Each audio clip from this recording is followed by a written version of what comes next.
Terima kasih sudah hadir kepada teman penjelajah pada malam hari ini yang sudah hadir baik melalui Zoom maupun juga melalui YouTube. Sungguh bersyukur jika malam ini kita dapat berjumpa kembali dalam acara Temu Teman Jelajah yang membahas kitab Mazmur. Sebuah kitab yang unik, yang bahkan oleh seorang biarawan bernama Benedictine, dia pernah mengatakan begini, teman-teman penjelajah semua. Dalam Mazmur, Tuhan menyatakan diri dengan cara-cara yang tidak akan kita temui di dalam teologi sistematika. Jadi kita akan membahas kitab Mazmur, khususnya kita akan fokus pada Mazmur 51 sampai 100, dan hari ini akan dipandu oleh Pendeta Roni Samuel yang akan membawa kita pada penelusuran. Kita akan menelusuri kebenaran-kebenaran penting dari kitab ini, sehingga kita semua, ya kita doakan, kita berdoa supaya lewat mempelajari secara serius bagian-bagian ini, kita akan semakin didorong untuk memuji dan memuliakan Tuhan, serta bersorak-sorai bagi Tuhan. Jadi kita akan memulai pembahasan kitab ini dengan kita akan mendengarkan lantunan pujian dan juga doa dari Mazmur 86 yang nanti akan dipimpin oleh Pendeta Roni. Dan karena itu saya mengundang kita semua untuk menyiapkan hati dan pikiran kita untuk masuk dalam pembahasan pada malam hari ini. Mari kita menenangkan diri sejenak di hadapan Tuhan.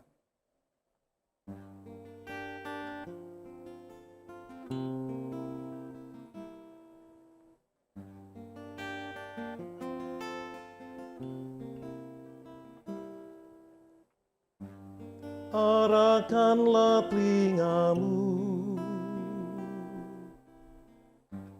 jawab aku ya Tuhan.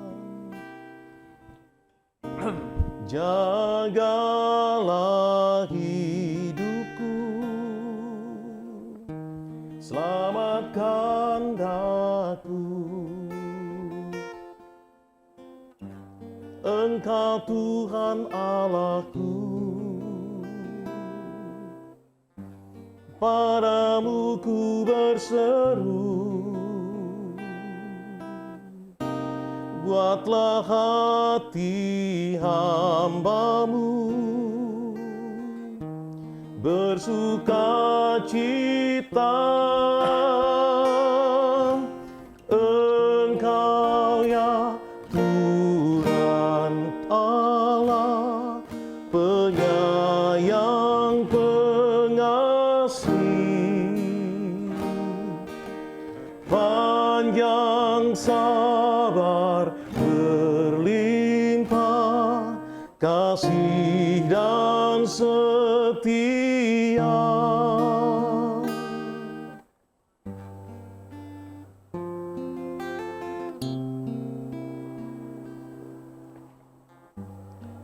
Ya Tuhan,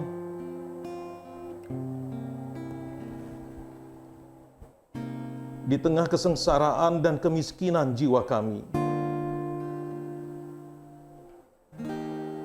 sendengkanlah telinga-Mu dan jawablah kami. Peliharalah dan selamatkanlah kami, umat yang Engkau kasihi. Kasihanilah kami ya Tuhan Allah kami, sebab kepadamu kami berseru. Buatlah jiwa kami bersuka cita, sebab kepadamu jiwa kami terangkat. Pada hari kesesakan kami berseru, sebab Engkaulah yang menjawab kami. Tunjukkanlah kepada kami jalan-Mu ya Tuhan, supaya kami hidup menurut kebenaran-Mu. Bulatkanlah hati kami untuk takut akan nama-Mu. Bersyukur kepadamu dengan segenap hati, dan memuliakan nama-Mu selama-lama-lamanya.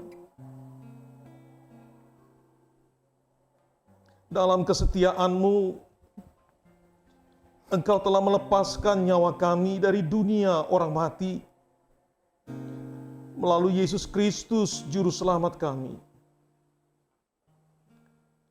Ya Allah, lihatlah orang-orang yang angkuh telah bangkit menyerang kami. Tuhan, Engkau penyayang dan pengasih, panjang sabar dan berlimpah kasih setia. Palingkanlah wajah-Mu kepada kami, dan kasihanilah kami. Lakukanlah kepada kami suatu tanda kebaikan, supaya orang-orang yang membenci kami melihat dengan malu bahwa Engkau, ya Tuhan,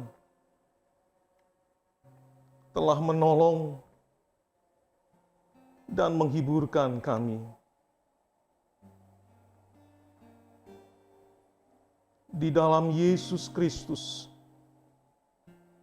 kami berdoa. Amin. Amin, amin, amin. Pak Roni, ketika tadi Pak Roni berdoa, terus terang kalau saya secara pribadi, tapi saya yakin bahwa teman penjelajah yang juga mendengarkan doa pada hari ini, seperti sedang diajak Pak, untuk mengungkapkan pergumulan kita tuh secara jujur di hadapan Tuhan. Saya jadi ingat ada seorang penulis bernama Walter Brueggemann dalam bukunya yang berjudul Praying the Psalm. Dia memang pernah mengatakan bahwa sebetulnya tidak ada emosi yang terlalu buruk untuk dibawa ke hadapan Tuhan. Ya, betul sekali. Sebenarnya kalau saya memilih lagu Mazmur 86 nih juga sebenarnya ya, ketika membuat lagu ini juga sebenarnya sedang mencoba merenungkan kembali peristiwa yang dialami oleh saudara-saudara kita ya. Saudara-saudara kita beberapa waktu lalu, khususnya ya apa yang terjadi di Sukabumi begitu ya. Di situ di tengah situasi seperti itu mereka justru mencoba bagaimana mereka mau beribadah, tetapi justru mereka mengalami kondisi seperti itu. Dan Mazmur 86 itu seakan mengatakan demikian karena jadi apa ya? Lihat ada orang-orang yang angkuh tuh bangkit melawan kami.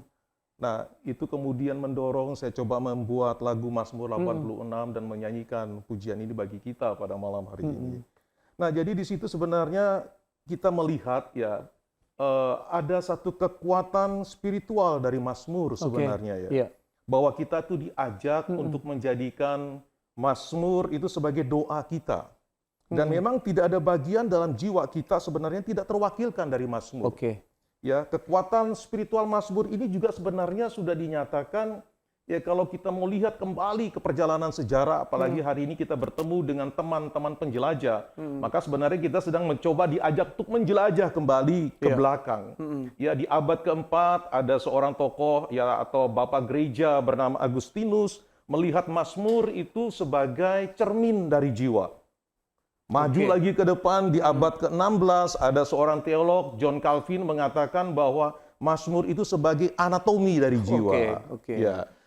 Ini menarik Pak ya, mungkin ya bisa jadi saya hanya menduga saja bahwa mungkin ada sebagian daripada teman penjelajah yang hadir pada malam hari ini mungkin baru pertama kali mendengar bahwa ada dua tokoh besar dalam kekristenan yang mengasosiasikan Mazmur ini dengan cara yang sangat unik, yaitu cermin bagi jiwa dan anatomi bagi jiwa. Apakah Bapak bisa menjelaskan hal ini? Kalau kita perhatikan di dalam pernyataan atau Agustinus ketika dia mencoba menganalogikan Mazmur itu sebagai cermin dari jiwa itu, sebenarnya itu tidak lepas dari apa yang ia tulis sendiri di dalam komentari atau tafsiran dia ketika dia menulis komentari Mazmur ya. Nah, di situ Agustinus itu banyak sebenarnya menuliskan dia banyak menyebutkan bahwa Mazmur itu adalah cermin dari jiwa. Oke. Nah, kenapa disebutkan cermin dari jiwa? Karena itu bertolak dari keyakinannya sendiri, ya, bahwa Mazmur itu sebenarnya sedang merefleksikan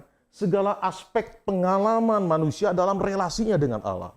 Oke. Ya, itu ya kenapa kemudian dia berpikir bahwa Mazmur itu adalah cermin dari jiwa. Ada satu refleksi pengalaman hidup manusia yang bisa dilihat di dalam Mazmur di situ. Ya. Iya. Menarik ya Bapak Ibu ya. Menarik ya teman-teman penjelajah semua. Jadi saya kira pasti ada tambahan lagi penjelasan mengenai hal itu. Silakan Pak. Ya. Nah, kemudian kenapa juga dia sebut bahwa Mazmur itu sebagai cermin dari jiwa, sebenarnya paling tidak itu ada 4 hal yang dia mau tekankan juga di situ. Yang pertama sebenarnya, ya, ketika berbicara Mazmur itu sebagai cermin dari jiwa, itu sebenarnya berbicara tentang aspek keluasan, aspek keluasan ekspresi emosi manusia. Oke. Nah, menariknya, Agustinus menjelaskan begini tuh. Dia bilang begini, jikalau Mazmur berdoa, katanya, maka kita berdoa. Jika Mazmur meratap, kita meratap. Oke. Jika Mazmur bersukacita, kita bersukacita.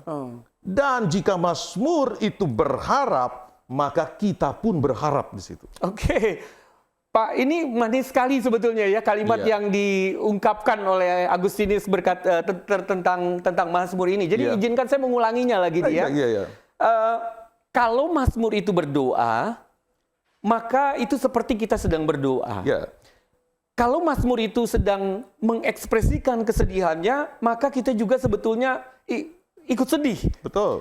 Kalau Mazmur itu sedang bergembira, dalam Mazmur itu terlihat adanya kegembiraan, maka sebetulnya kita juga bersuka cita. Dan bahkan ketika Mazmur itu penuh dengan pengharapan, sebetulnya juga kita ikut berharap gitu Pak ya. Betul sekali di situ. Nah, memang di sini Agustinus melihat itu ada satu keunikan Mazmur yang mencakup secara penuh kondisi manusia. Oke.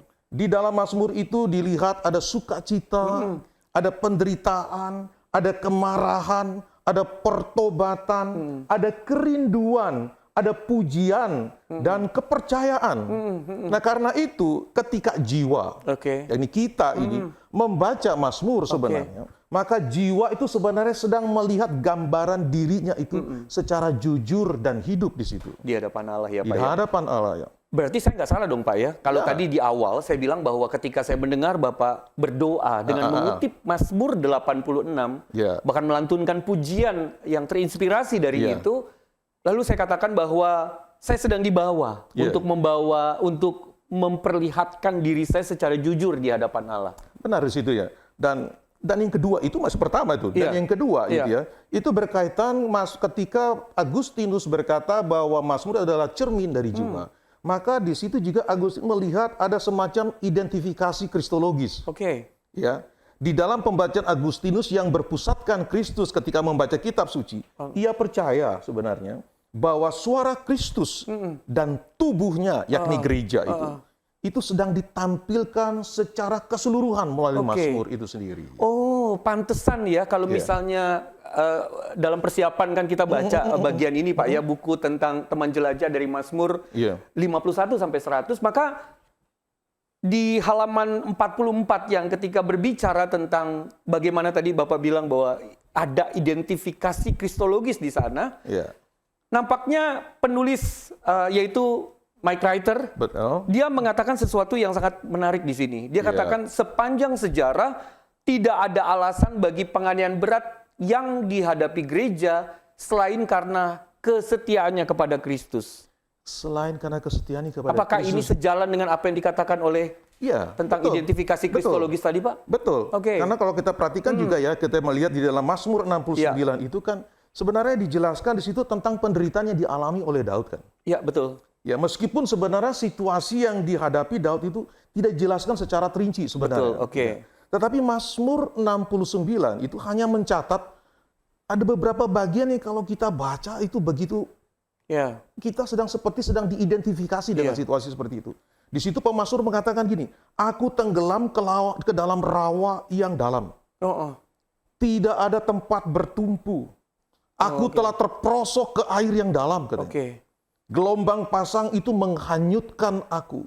Itu kan sebagai satu gambaran bagaimana situasi yang sedang dihadapi oleh pemazmur. Oke. Ya, Jadi seperti seolah-olah tuh situasi yang dihadapi oleh pemazmur dalam bagian yang dia tulis ini Iya. betul-betul dalam kondisi yang tidak mudah dihadapi. Makanya dia menggunakan istilah tenggelam, betul. terperosok, Ya. menghanyutkan gitu ya Pak ya. Betul. Apalagi kan penjelasan ada kalimat Iya. rawa yang dalam. Betul.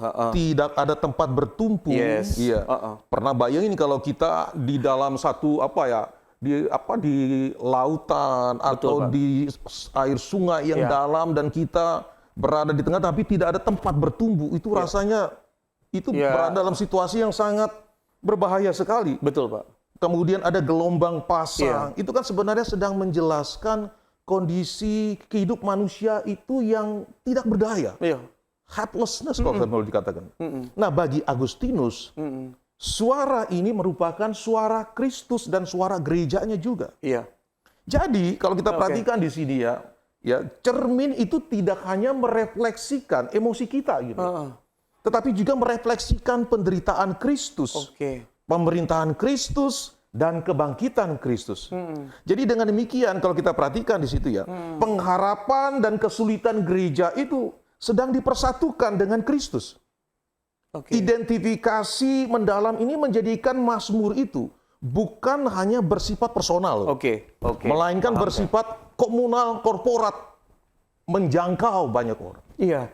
Saya yakin bahwa sampai di sini teman penjelajah sudah bisa melihat keindahan daripada kitab Mazmur ini yang merepresentasikan tadi seperti yang Bapak bilang bukan hanya personal orang per orang tetapi juga berbicara tentang sesuatu yang lebih luas lagi. Betul. Bahkan tadi Bapak sempat mengatakan bahwa ini bersifat komunal Dan ada aspek redemptif di sana. situ. Nah, karena ini istilah teknis ya Pak ya. Iya. Jadi izinkan saya memparafrasekan Iya. sedikit terkait dengan hal ini untuk kita bisa bersama-sama melihat apa yang dimaksud dengan penderitaan Kristus yang memiliki sifat redemptif ini.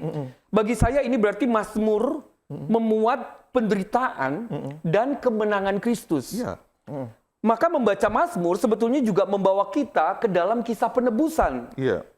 Jadi pertama, Mazmur bukan hanya ekspresi perasaan kita kepada Allah. Jadi kita tidak boleh menjadikan Mazmur semata-mata sebagai sebuah hanya bersifat romantisme personal saja. Tetapi lebih daripada itu, di situ jalan Allah menebus dan menguatkan kita melalui firman-Nya. Iya. Jadi Mazmur punya kekuatan untuk menyembuhkan dan menebus. Karena dia menyatukan penderitaan kita dengan penderitaan Kristus. Dan harapan kita dengan kebangkitannya. Nah, betul sekali di situ. Jadi bahwa Mazmur itu memiliki kekuatan yang menyembuhkan dan menebus. Menyatukan penderitaan kita dengan penderitaan Kristus.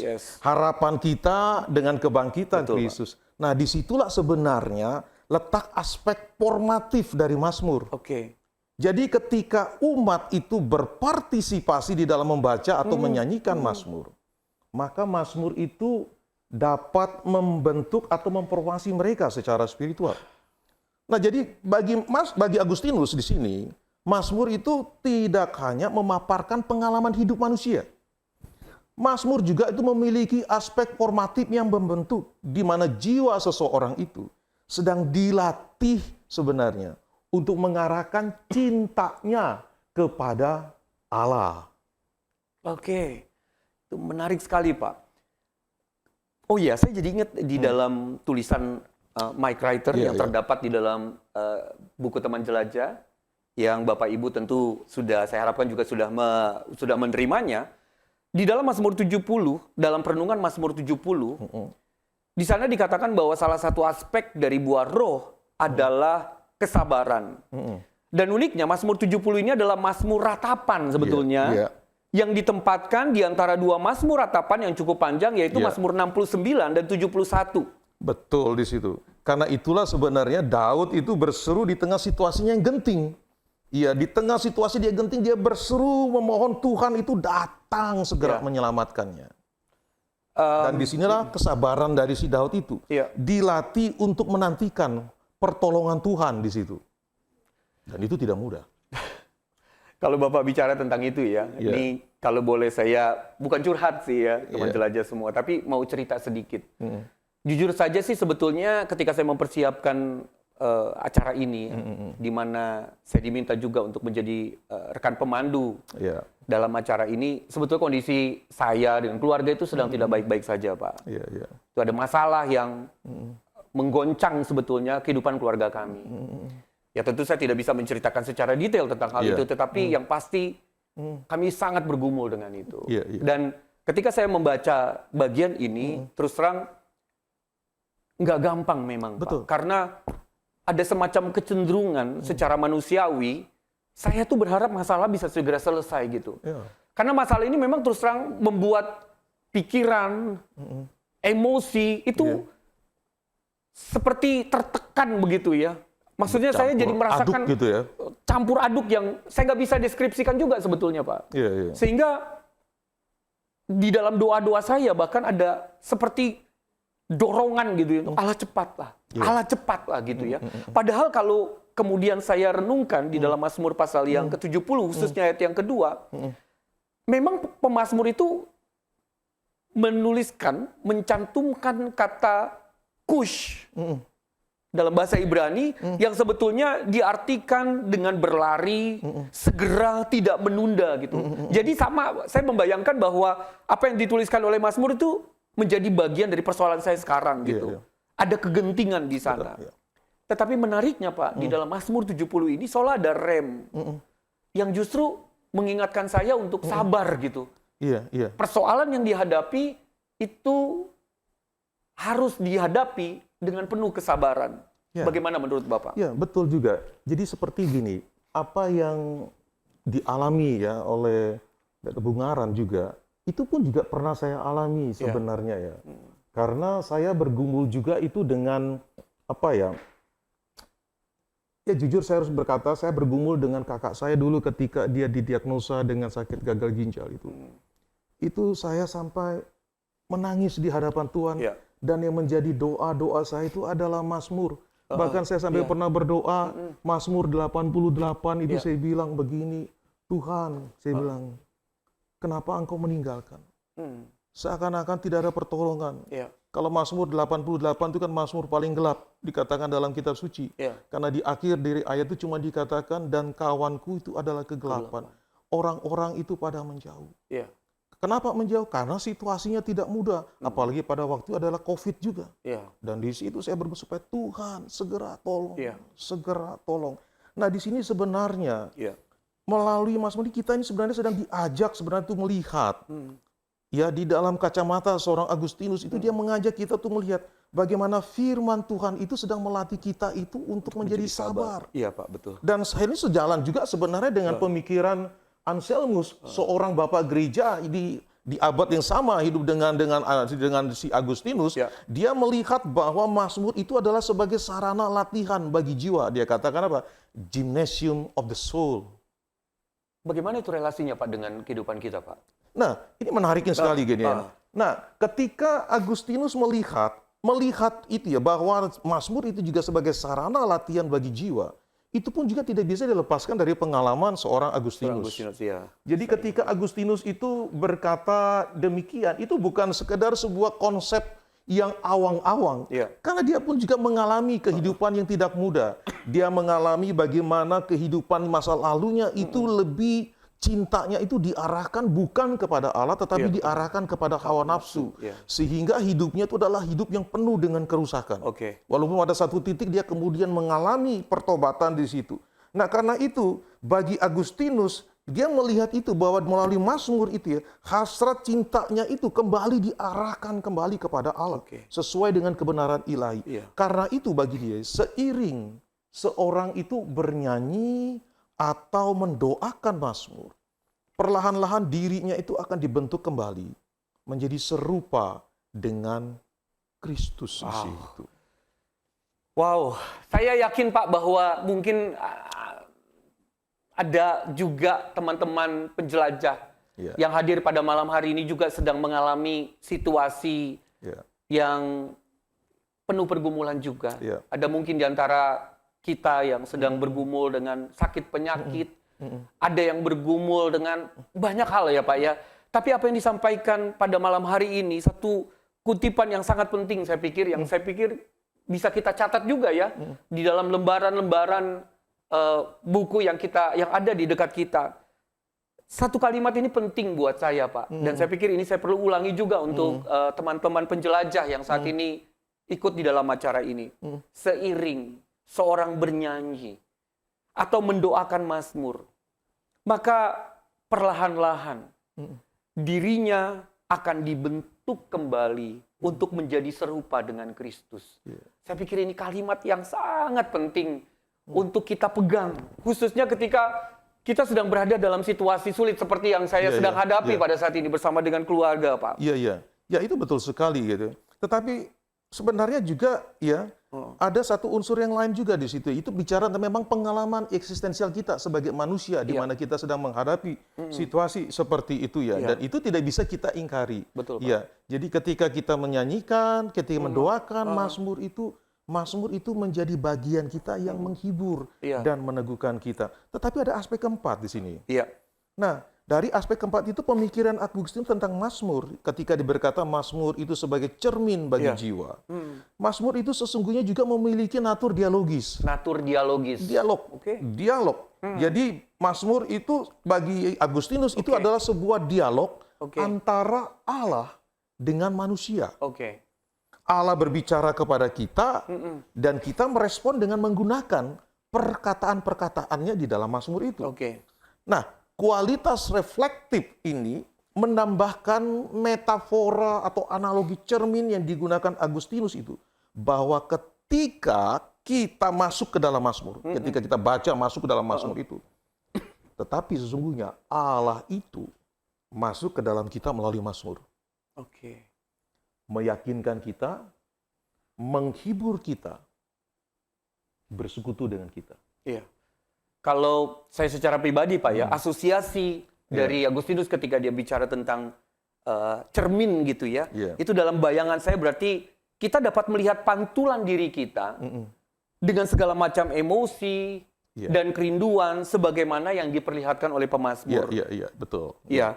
Nah, tapi Pak Roni tadi sempat menyebut bahwa Calvin memandang Mazmur sebagai anatomi dari jiwa.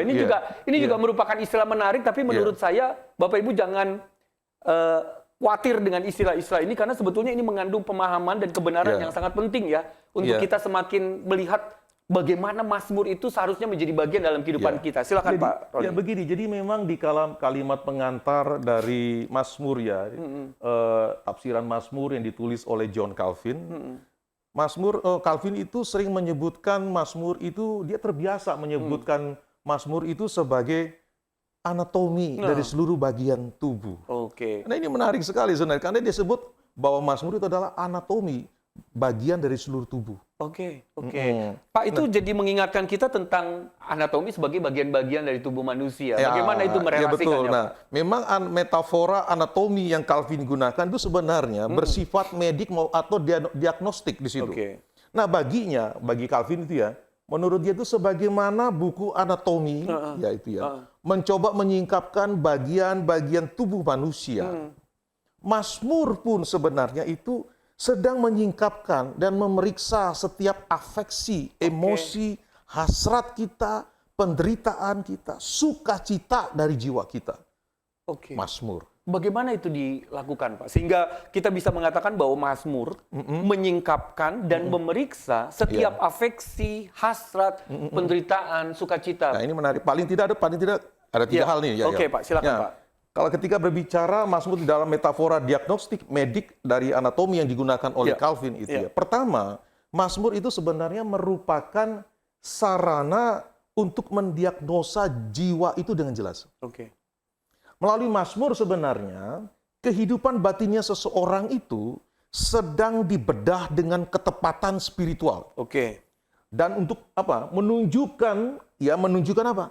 Kemarahannya, ketakutannya, pengharapannya, keputusasaannya, gairah semangatnya, kecemburuannya, malu dan kekagumannya. Di dalamnya juga sebenarnya itu hendak ditunjukkan adanya ketegangan. Ketegangan antara iman dan keraguan-raguan di tengah realita hidup. Oke. Sukacita dan ucapan syukur itu dipadukan dengan ratapan dan kebingungan. Oke. Nah, semua itu sebenarnya dimaksudkan bukan hanya sebagai sebagai objek observasi untuk kita amati semata. Melainkan apa? Untuk kita memahami diri, kenal diri, dan mengalami yang namanya penyembuhan secara spiritual. Jadi kalau kita kemudian kaitkan dengan Mazmur 73 misalnya Pak, kan Mazmur itu dekat banget Pak ya dengan sebuah dilema moral yang terus menjadi sebuah pergulatan bagi banyak orang bahkan sampai saat ini tentang mengapa hal yang buruk terjadi bagi orang baik. Nah, betul sekali. Memang persoalan moral semacam ini terus ada hingga hari ini. Itu menjadi pergulatan hidup manusia di sepanjang zaman sampai saat ini. Namun Mazmur 73 itu juga bukan hanya sekedar menjadikan pengalaman keraguan-raguan di tengah realita hidup yang dihadapi itu hanya sebagai objek observasi semata. Pemazmur dalam hal ini, khususnya Asaf, dia tidak berhenti di situ. Sebaliknya, setelah menembus, melihat realitas visi yang dia hadapi, realita yang tidak sesuai dengan harapan itu, Asaf justru menemukan pemulihan ketika dia berada di rumah Tuhan. Di dalam rumah Tuhan itu dia menyaksikan bagaimana Tuhan itu sedang mengerjakan hal besar di situ. Oke. Karena itu pada akhirnya kalau kita perhatikan di dalam ayat 26 di situ dikatakan, Asaf kemudian berkatakan demikian, sekalipun dagingku dan hatiku habis lenyap, katanya, gunung batuku, bagianku, tetaplah Allah selama-lamanya. Allah selama-lamanya. Jadi ini sejalan ya Pak ya dengan apa yang dituliskan oleh Mike Reiter dalam perenungannya di hari 23. Nih saya spoiler sedikit ya. Tapi nanti Bapak Ibu bisa baca diulang di dalam pembacaan Bapak Ibu, baik secara pribadi maupun kelompok ya. Di situ dikatakan ketika kelak Yesus datang kembali untuk menghakimi orang fasik, kita percaya bahwa dia akan menerima mereka yang bersih hatinya dalam kemuliaan. Nah, betul. Dan itu selaras sekali dengan apa yang dikatakan di dalam Mazmur 73 ayat 1. Di dalam Mazmur 73 ayat 1 itu kan dikatakan demikian Bapak, sesungguhnya Allah itu baik bagi mereka yang tulus hatinya. Oke. Nah, kalau kita tarik tarik kepada Kristus di dalam khotbah Yesus di bukit itu, Yesus menggunakan karena berbahagialah orang yang suci hatinya. Atau bisa dapat diterjemahkan itu orang yang murni hatinya. Bersih hatinya. Baik, Pak. Tapi pasti ada penjelasan berikutnya kan, Pak? Nah, silakan Pak, lanjutkan. Ini yang kedua, dalam anatomi tubuh, Mazmur itu sebagai anatomi dari jiwa, yaitu bertolak juga dari keyakinan Calvin, bahwa Mazmur itu kan merupakan firman Allah. Dan firman Allah itu bagi Calvin cukup dapat menuntun emosi dan ketaatan seseorang, untuk menuntun orang itu pada ketaatan, devosi seseorang. Nah, bagi Calvin sebenarnya doktrin itu memiliki aspek formatif yang membentuk kehidupan. Calvin tidak memandang Mazmur itu hanya sebagai rangkaian puisi liris sebenarnya. Itu Calvin tidak melihat itu, melainkan dia melihat bahwa firman Allah yang sebenarnya sedang beroperasi secara spiritual. Nah, karena itu di dalam Mazmur itu Calvin menemukan ada berbagai macam bahasa tentang beragam pengalaman yang dialami oleh manusia. Ada kebebasan untuk mengekspresikan perasaan secara mendalam dengan benar, dan arahan katanya untuk membawa afeksi, emosi seseorang itu di bawah kuasa dan kedaulatannya Allah. Walaupun memang mungkin bagi sebagian kita yang membaca Mazmur 73 yang dituliskan oleh Asaf, mungkin agak sedikit terkaget-kaget ya Pak ya, ketika kita membaca bagaimana keberanian Asaf untuk mengekspresikan perasaannya, rasa kebingungannya gitu sampai dia mengatakan sia-sia sama sekali aku mempertahankan hati yang bersih dan membasuh tanganku tanda tak bersalah gitu. Nah, cara berbahasa semacam itu kalau kita hidup hari ini tuh dianggap memang terlalu berani sekali ya. Betul, Pak. Karena kita pikir, orang berpikir memangnya lu siapa gitu kan iya, ya. Padahal kan kau manusia gitu ya. Tetapi kenapa mereka bisa lakukan itu? Karena mereka berada dalam satu ikatan perjanjian antara Allah dengan manusia, dengan Allah dengan umatnya. Nah, apalagi kalau kita melihat di dalam Mazmur 74 di situ. Di ayat 1 di dalam Mazmur 74 itu dikatakan demikian tuh. Mengapa ya Allah kau buang kami terus-terusnya? Bahkan kalau melihat ayat 18 itu di dalam Mazmur 74 itu terkesan lebih berani lagi. Seakan dia nggak ngomong ini. Ingatlah ini. Musuh mencela ya Tuhan. Dan bangsa yang bebal itu menista namamu. Ini seakan-akan Allah tuh dibilang gini, Tuhan, engkau lupa kan? Iya. Engkau sudah lupa. Kayak nggak sopan gitu ya Pak? Nggak sopan banget kan begitu kan dia. Ya, jadi ya itu berani sekali di situ ya. Nah, memang disitulah keunikan ya. Jadi Mazmur 74 itu kan sebenarnya merupakan ungkapan keputusasaan pemazmur saat melihat penderitaan. Dan di dalam ungkapan keputusasaan itu, dia ekspresikan kepada Tuhan. Dia bawa kepada Tuhan. Dan disitulah dia sedang melihat yang namanya peace. Meskipun hati ini dipenuhi dengan gelora.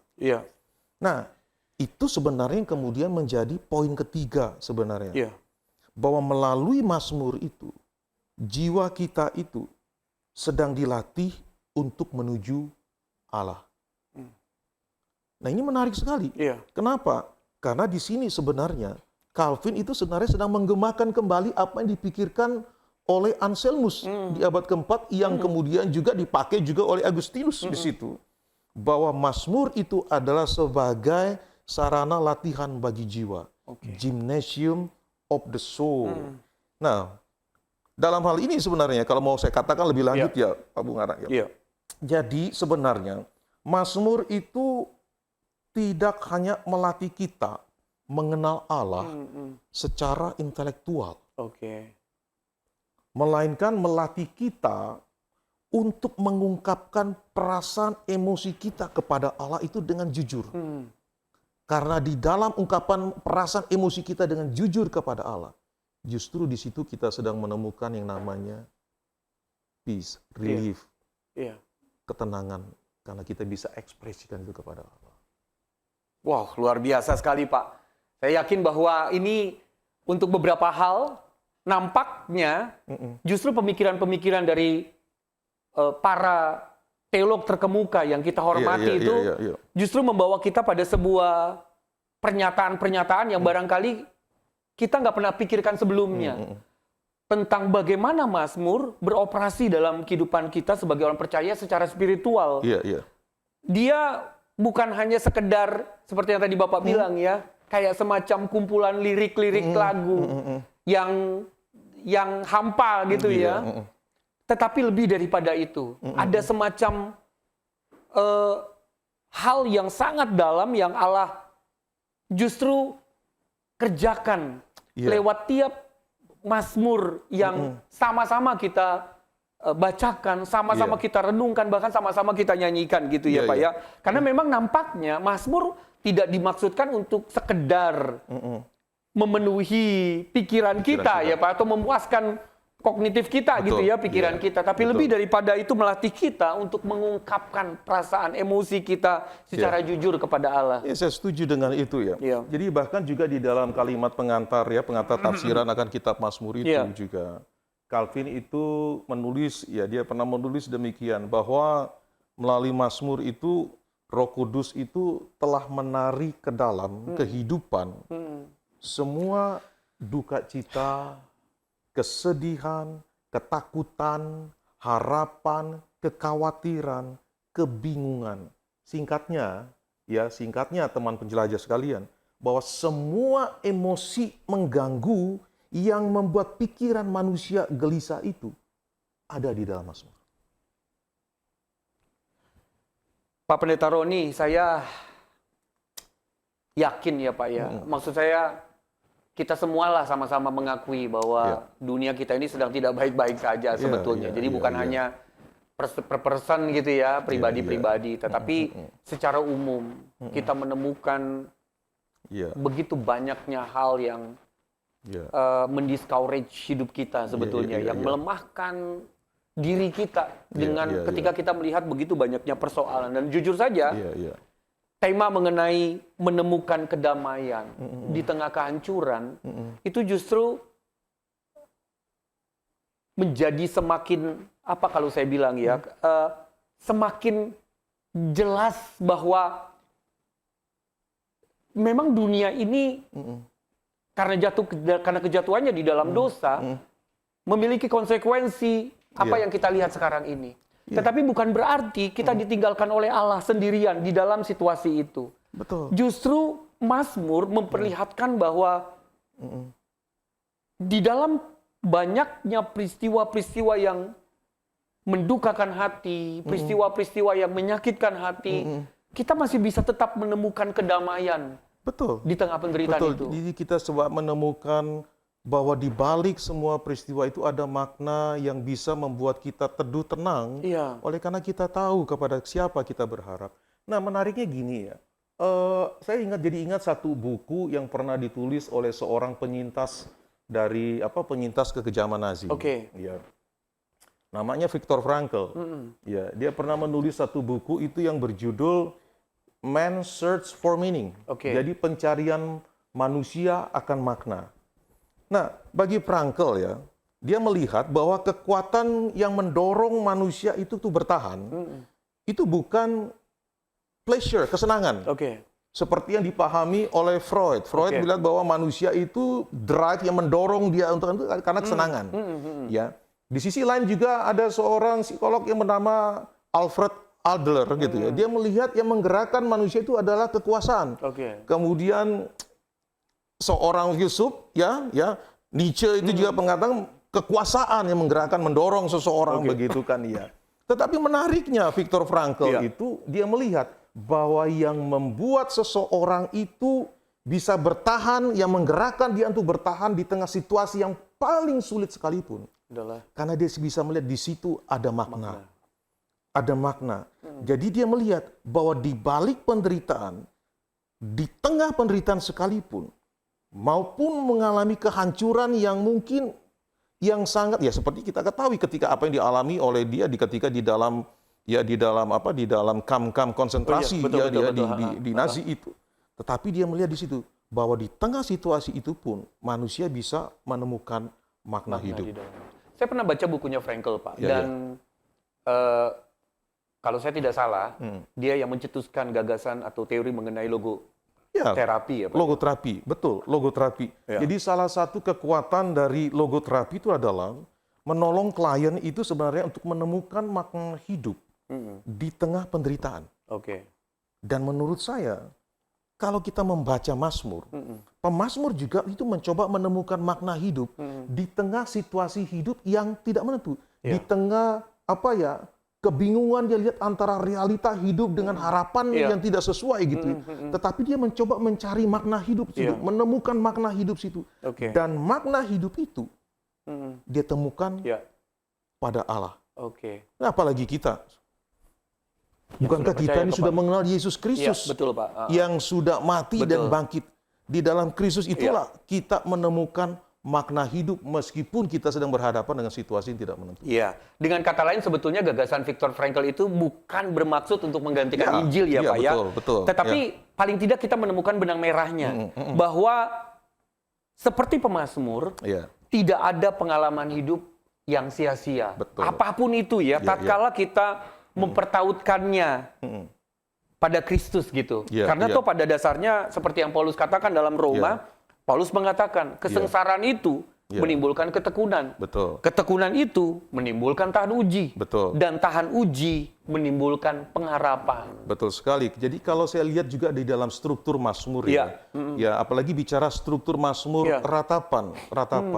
Mazmur ratapan itu selalu bergerak itu kan di antara permohonan dan kemudian ada ketika mengalami namanya resolusi, di situ ada pujian. Pujian, iya, Ya, betul. di antara pergumulan menuju kepada pujian. Ya. Tetapi di antara perjalanan menuju dari pergumulan menuju pujian itu kan tidak mudah. Tetapi di tengah-tengah itu ada satu kata. Apa itu, Pak? Satu kata yang mungkin kita perlu pahami. Kata itu adalah tetapi. Oke. But. Oke. Meskipun pergumulan itu menekan, Ya. meskipun pergumulan itu berat dihadapi, tetapi Iya. Allah tetap memerintah. Oke. Nah, karena itulah dikatakan di awal seperti saya katakan tadi ya, meskipun di tengah pergumulan yang kita hadapi, Mazmur itu menjadi semacam suara sebagaimana Kristus menyuarakan itu menjadi suara kita, suara gerejanya. Nah, meskipun begitu ya, teman-teman penjelajah sekalian, ya, bukan berarti kemudian itu saya mencoba sedang menyederhanakan ya, atau menggampangkan situasi yang dihadapi atau situasi hidup yang sedang dihadapi oleh banyak orang hari ini ya. Di tengah khususnya berkaitan dengan problem-problem mental health yang semakin betul, Pak. ya Semakin semakin sekarang ini. ya hampir dialami banyak orang hari karena tekanan kehidupan, belum juga tekanan sekitar ya. Itu membuat orang itu semakin rapuh, apalagi kita manusia itu pada dasarnya adalah rapuh. Ketika kita sudah jatuh dalam, membuat kita adalah manusia menjadi manusia yang sangat rapuh sekali. Namun pemirsa penjelajah ya, teman-teman penjelajah, kadangkala kita itu perlu melihat kembali ke belakang. Melihat pada apa?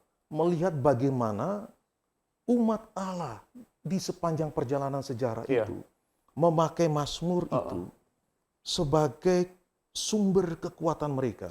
Itu menarik ketika sekali. mereka melewati setiap pergumulan. Misal, teman penjelajah, saya aja coba kita berjalan kembali menjelajah ke belakang.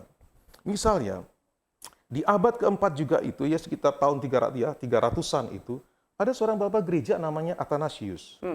Dia pernah menulis satu surat kepada seorang bernama Marcellinus.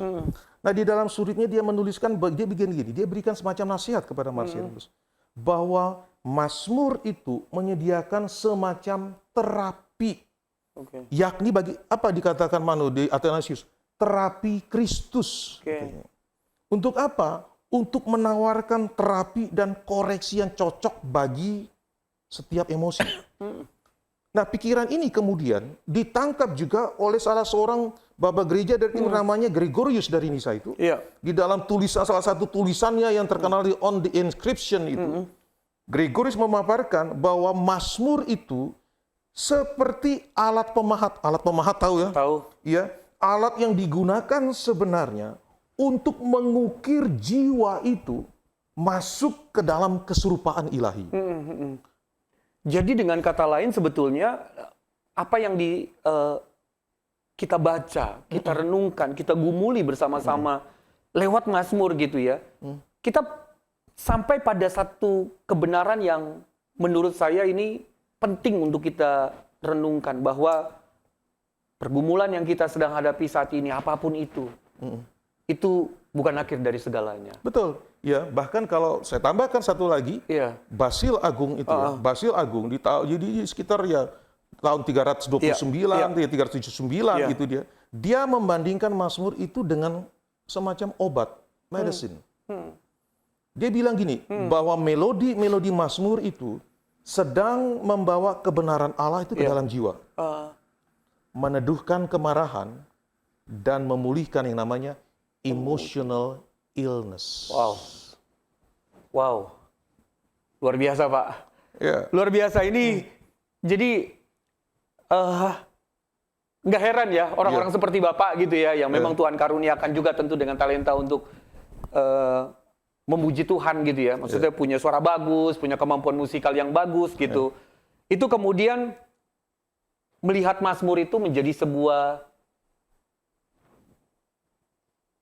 cara untuk dapat justru lewat melodi-melodi yang diciptakan, yang terinspirasi dari Mazmur tentunya, itu membawa kebenaran Allah ke dalam jiwa kita. Betul. Ya sesuatu yang sebetulnya justru saya mau menantang nih para teman jelajah yang mungkin selama ini ketika menyelami Mazmur menemukan ada semacam musik jiwa yang muncul dalam diri gitu dan ingin mengungkapkannya atau mengekspresikannya lewat lagu, sebetulnya boleh juga ya Pak ya? Boleh juga. Jadi boleh nanti juga. ini challenge ya untuk para penjelajah, teman-teman penjelajah.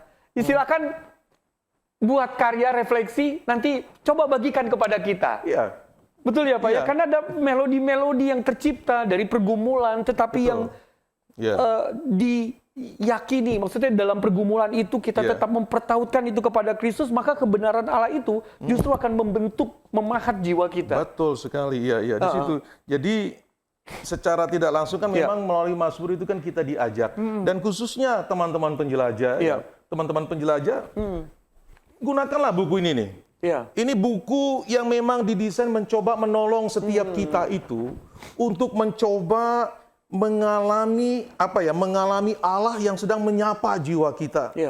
Menolong kita untuk melihat bagaimana Allah itu bukan hanya sekedar menyapa jiwa kita, tetapi meneduhkan jiwa kita. Bahkan sebagaimana kata Calvin tadi itu ya, Roh Kudus yang melalui Mazmur itu adalah firman Allah itu sedang memakai setiap kata-kata di dalam Mazmur itu untuk apa? Memberikan kedamaian kepada kita. Di tengah situasi yang mungkin realita hidup yang kita lihat tidak seperti yang kita harapkan hari ini. Tetapi di situ kita bisa menemukan adanya pengharapan. Ini juga Pak yang kayaknya saya secara pribadi dengan situasi yang saya hadapi sekarang ini Pak. Nampaknya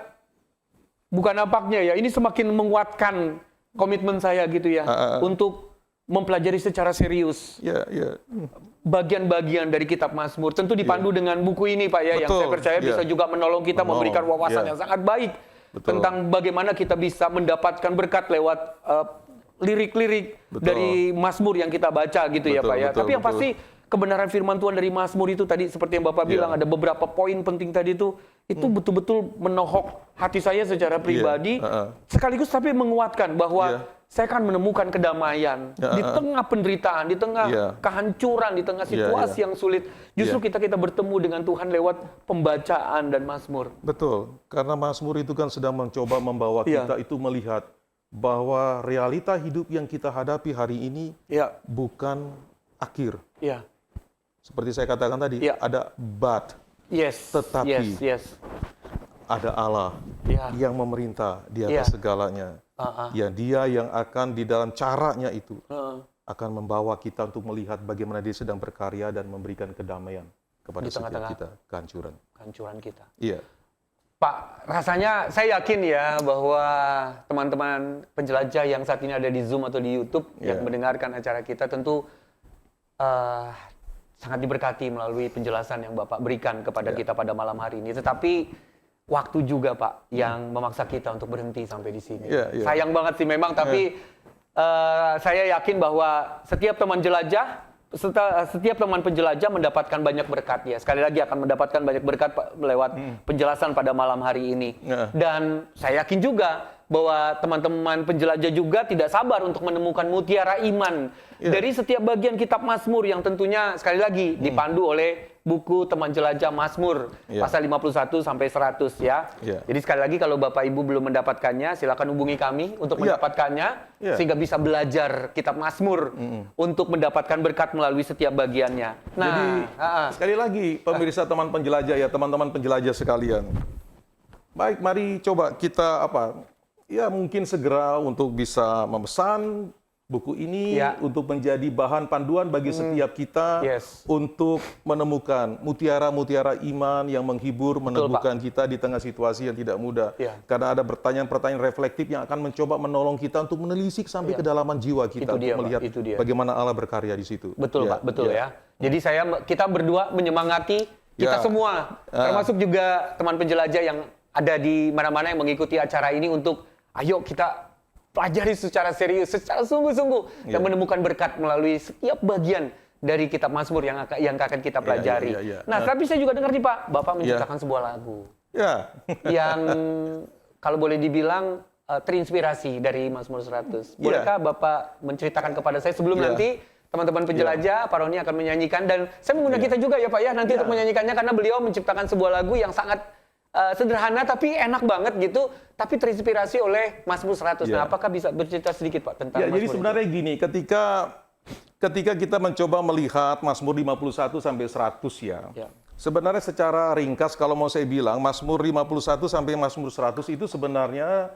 merupakan satu perjalanan pengalaman dari kerapuhan hidup manusia, baik karena dosa maupun juga karena situasi atau tekanan kehidupan yang dialami, Tetapi di tengah kerapuhan, di tengah situasi hidup yang dialami itu bukanlah kata akhir. Kenapa? Karena di atas itu ada Allah yang memerintah. Amin. Ya, di dalam Mazmur 98, dia itu juga berbicara tentang Allah yang memerintah. Mazmur 97 berbicara Allah yang memerintah. Gitu. Dan Allah yang memerintah itu yang mengontrol segala sesuatu. Dan Allah seperti itulah yang seharusnya kita puji dan kita tinggikan. Allah itulah yang memanggil kita itu mendekat kepadanya untuk mengalami apa? Kasih dan setianya. Amin, Pak. Kita collab ya. Silakan, Pak. Mari, Pak. Mari. Ya.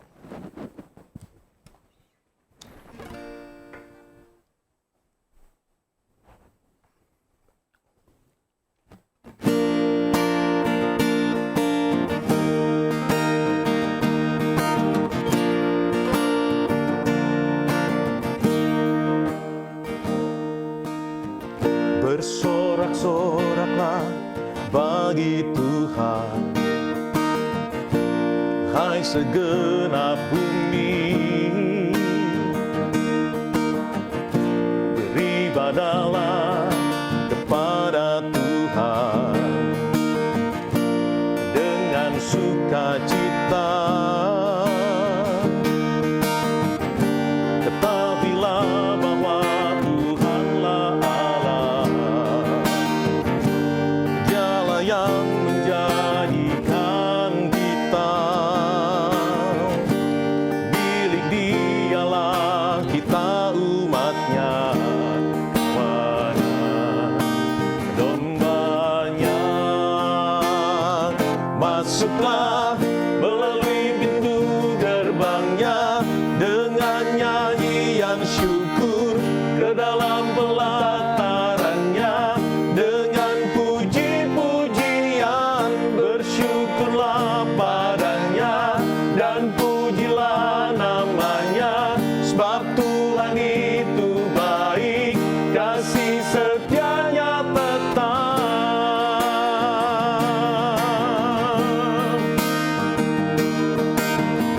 Mari Bapak Ibu, teman-teman penjelajah, kita bernyanyi bersama ya.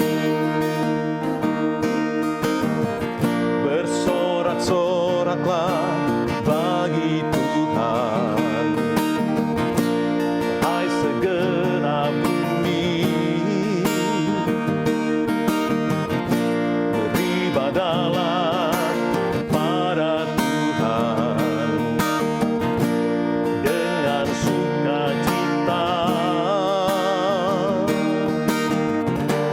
Ketahuilah bahwa Tuhanlah Allah,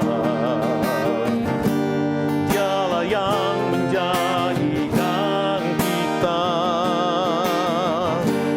milik Dialah kita umatnya, kawanan dombanya.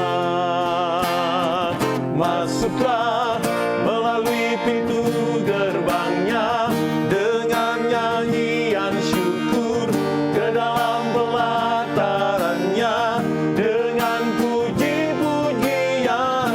Bersyukurlah padanya dan pujilah namanya, sebab Tuhan itu baik, kasih setianya tetap. Masuklah pintu gerbangnya dengan nyanyian syukur, ke dalam pelatarannya dengan puji-pujian. Bersyukurlah padanya dan pujilah namanya, sebab Tuhan itu baik, kasih setianya tetap. Ke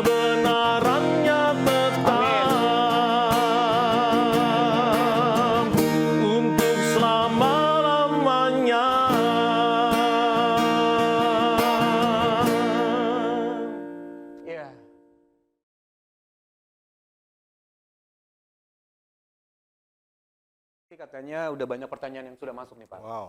Ya. Namun sebelum menjawab pertanyaan, nanti Pak Roni akan menjawab pertanyaan yang masuk. Sekali lagi kami ingin meminta maaf kalau nggak semua pertanyaan bisa dijawab karena terbatasnya waktu, Pak. Oke. Jadi hanya beberapa pertanyaan saja yang akan kita coba bahas di waktu yang masih ada ini. Jadi mungkin bisa dimunculkan pertanyaan yang masuk. Pertanyaan pertama yang mungkin akan segera dijawab oleh Pak Roni. Jadi yang pertama, Pak, ini saya yakin memang banyak pertanyaan yang akan muncul ya. Yeah. Jadi nggak heran kalau kita menerimanya dalam jumlah yang cukup lumayan sebetulnya ya. Yeah, yeah. Nah, pertanyaan pertama itu kenapa ada mazmur yang mengutuk orang lain, Pak? Seperti yang ada di dalam Mazmur 73. Yeah, yeah. Karena kan memang asumsinya kan ya mengutuk itu kan nggak diperbolehkan gitu Yeah, ya. Atau malah diperbolehkan gitu. Apalagi ketika masalah terasa begitu berat dan tidak ada damai sejahtera. Yeah. Silakan, Pak.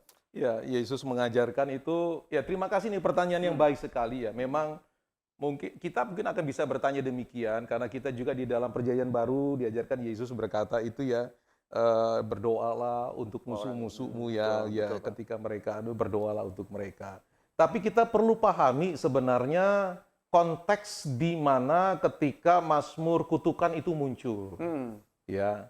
Konteks Mazmur kutukan itu muncul itu tidak bisa dilepaskan dari satu situasi, kondisi di mana umat itu tidak berdaya sama sekali. Oke. Apalagi kita bilang Mazmur 73. Mazmur 73 itu kan adalah masuk di dalam bagian ya Mazmur di mana umat Allah pada waktu itu sedang pembuangan. Dan di dalam masa-masa itu mereka melihat bagaimana ya para penjajah pada waktu itu melakukan invasi, menyerang ya umat Allah pada waktu itu, melakukan pembunuhan, melakukan perampasan, perampokan, bahkan mungkin penghancuran ya kota suci pada waktu itu, dan mereka melihat dengan mata kepala. Mereka melihat di situ. Sehingga di tengah ketidakberdayaan mereka seperti itu, mereka hanya bisa mengungkapkan ekspresinya kepada Tuhan. Tuhan. Kalau bahasa sederhana bilang apa? Pukul hajar mereka. Bahkan kalau mau dibilang Mazmur ada Mazmur 137, bahkan itu lebih ganas lagi, itu lebih sadis lagi itu bicara itu ya. Biarlah anak-anak mereka itu dimatikan di atas batu, begitu. Kenapa? Itu ungkapan apa ya? Perasaan kemarahan yang tidak bisa langsung ditujukan kepada manusia karena mereka tidak berdaya. Situasi itu yang membuat mereka mengungkapkan, mengekspresikan itu kepada Allah. Kenapa? Karena mereka percaya bahwa hanya Tuhan yang sanggup melakukan itu, menghajar. Nah, itu konteksnya, situasi situ. Cuman ketika kita masuk ke dalam Perjanjian Baru, kita tuh dibawa. Yesus bilang ketika ada musuhmu itu berdoalah untuk mereka. Nah, tetapi memang kan tidak dijelas bagaimana doanya gitu kan. Tapi berdoalah kepada mereka. Tetapi kalau di dalam konteks umat Allah, mereka berdoa menyampaikan segala isi hati mereka kepada Allah. Bukan mereka yang lakukan langsung, bukan mereka yang serang langsung, tapi mereka minta Tuhan yang bertindak. Nah. Ya, jadi dengan kata lain itu berupa ungkapan ya Pak ya, ungkapan doa. Karena doa, memang lahir dari perasaan yang sangat nggak bisa lagi ditahan gitu ya. Bisa ditahan. Jadi mereka mengungkapkan kepada Allah. Jadi mereka tidak bisa melakukan sesuatu. Tidak berdaya. Tidak berdaya. Dan karena ketidakberdayaan itu mereka serahkan kepada Tuhan yang punya kuasa. Yang sanggup melakukan itu. Ya, dengan kata lain ya tetap saja pada akhirnya mereka menyerahkannya kepada Tuhan. Kepada Tuhan. Jadi Tuhan yang bertindak. Tuhan yang bertindak. Karena Tuhan bilang kan, penghakiman itu adalah milik Allah. Hakku. Iya. Betul. Saya pikir ini logis Pak, ini make sense ya. Jadi saya pikir ini bisa menjawab pertanyaan. Semoga bisa menjawab pertanyaan dari penanya yang bertanya di pertanyaan yang pertama. Kita bisa lanjut ke pertanyaan yang kedua kali Pak ya. Silakan. Pertanyaan yang kedua tuh saya yakin juga lahir dari mendengarkan secara serius nih apa yang Bapak sampaikan. Bila kita berada dalam keadaan atau tempat yang kondisinya tidak baik, nih istilah sekarang toksik nih Pak ya. Buat kesehatan jiwa kita, bagaimana sebaiknya kita menyikapinya? Apakah tetap bertahan di tempat tersebut dengan resiko jiwa kita terluka, atau kita perlu meninggalkannya? Dan silakan Pak. Artinya meninggalkan tempat yang kondisinya toksik gitu maksudnya. Ya, ini nggak mudah ya kalau hari ini itu ya. Memang hari ini itu pilihannya bisa mudah begitu ya. Kalau itu situasi toksik, kita lebih pilih daripada gua tahu kena ya lebih baik gua pergi aja gitu kan ya. Betul. Ya. Tetapi kalau kondisi pada masa ini, kalau kita kaitkan dengan Mazmur ya, Iya, pada masa itu mereka nggak punya pilihan. Mereka tetap bertahan di situ, tapi mengekspresikan segala pengalaman yang mereka alami itu kepada Tuhan. Oke. Diungkapkan dengan kata-kata yang jujur. Katakan kalau situasi toksik, Tuhan, situasi di mana aku ada itu begitu apa ya? Oh, oke. Begitu membuat aku tertekan. Ekspresikan. Jadi kalau saya nangkep nih Pak dari pertanyaan ini sebetulnya mungkin bukan dalam pengertian bahwa doa kita nanti akan mengubah situasi menjadi tidak toksik misalnya begitu ya. Iya. Tetapi seperti yang tadi di awal ketika kita berbicara tentang Mazmur, sebetulnya itu menata ulang respon kita terhadap kondisi tersebut. Betul. Ya, dengan kata lain bahwa ketika kita berdoa, apalagi kemudian kita menangkap pesan dari Mazmur yang kita baca dan kemudian menjadikannya sebagai doa kita, maka tentu respon batin kita juga akan dipengaruhi oleh kebenaran firman Tuhan tersebut gitu Pak ya. Betul. Dan saya yakin bahwa Tuhan bisa menolong dengan situasi-situasi yang dihadapi. Betul. Jadi kadang begini kan, ada satu hal yang menarik yang saya pernah pelajari itu ya. Dia bilang gini tuh. Ketika situasi kondisi kita tidak bisa mengubah situasi kondisi kita di situ. Maka kita bisa mengubah hidup kita. Cara kita memandang situasi itu yang berbeda. Dan bagaimana kita dapat melihat cara perspektif yang baru terhadap situasi itu adalah ketika kita, ini bukan berarti saya sedang menggampangkan situasi loh ya, adalah ketika kita itu bawa itu kepada Allah ya Pak ya. Karena Allah juga pasti tidak akan tinggal diam juga kan sebetulnya. Betul, dengan cara pengalaman itu sebenarnya yang pernah, ya ini kalau mau saya sharing, mungkin bisa saja disaksikan oleh keluarga saya di sini ya. Jadi anak saya juga pernah mengalami situasi seperti itu, dia berada di tengah kondisi pertemanan yang menurutnya sangat toksik sekali, dan dia banyak menyampaikan isi hatinya kepada saya, dan kemudian saya meminta dia untuk memahami, merenungkan, mendoakan Mazmur 73 itu. Dan kemudian dia jadikan Mazmur 73 itu sebagai tagline-nya dia. Tagline dalam pengertian? Ya, artinya dia jadikan itu sebagai bagian yang dirinya. Sampai dia bilang apa? Bahwa sekalipun dagingku, hatiku habis lenyap, Tuhan tetap menjadi guru. Bagianku. Dan untuk itu, aku akan bersyukur kepada dia. Sekali lagi ini gak gampang ya Pak? Gak gampang ya Pak? Saya tahu dia gak gampang. Kenapa? Karena ketika dia ngalami itu dia banyak menangis. Dan kemudian saya bilang, jadikan itu sebagai doa. Ingat, saya bilang, bahwa di tengah situasi itu, Tuhan itu tetap berdaulat dan memerintah. Dan ya memang tidak langsung perubahan. Betul.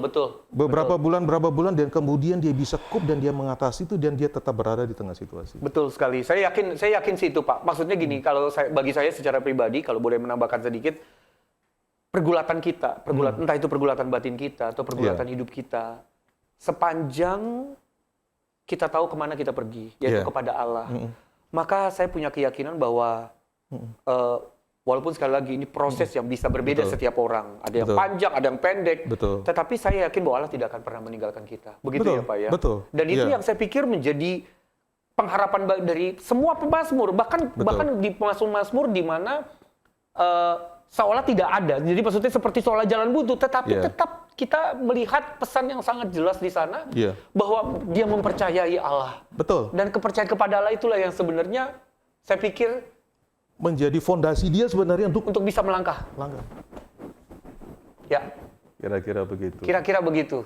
Ya kita kan nggak tahu masalahnya yang terjadi sekarang ini, tapi saya punya keyakinan bahwa sekali lagi ketika pergulatan itu ditautkan kepada Kristus, kita akan menemukan pengharapan di sana. Dengan cara yang kita nggak bisa kita pastikan kayak apa, tapi itu akan Tuhan kerjakan gitu.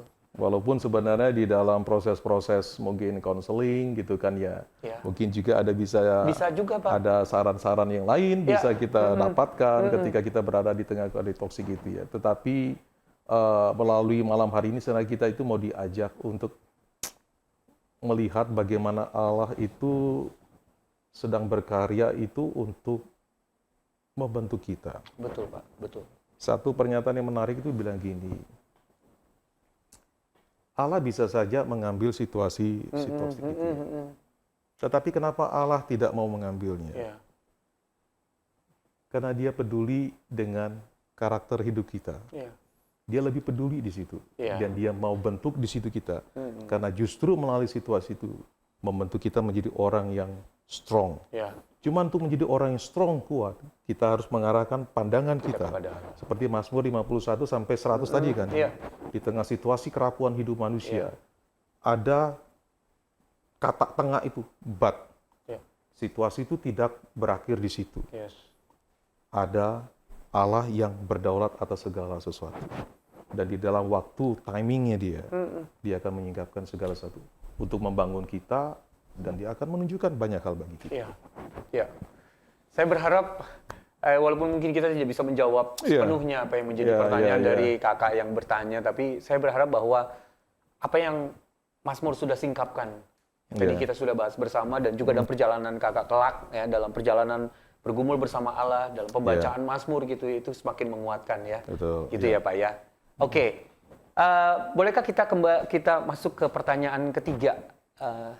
Nah, bagaimana melihat Kristus? Atau tadi kristologi ya. Tadi Bapak sebenarnya sempat nyinggung juga soal identifikasi kristologis itu tadi Pak ya. Di dalam Mazmur 51 ayat 100 itu Pak. Ya, Mazmur 51 sampai 100 ya.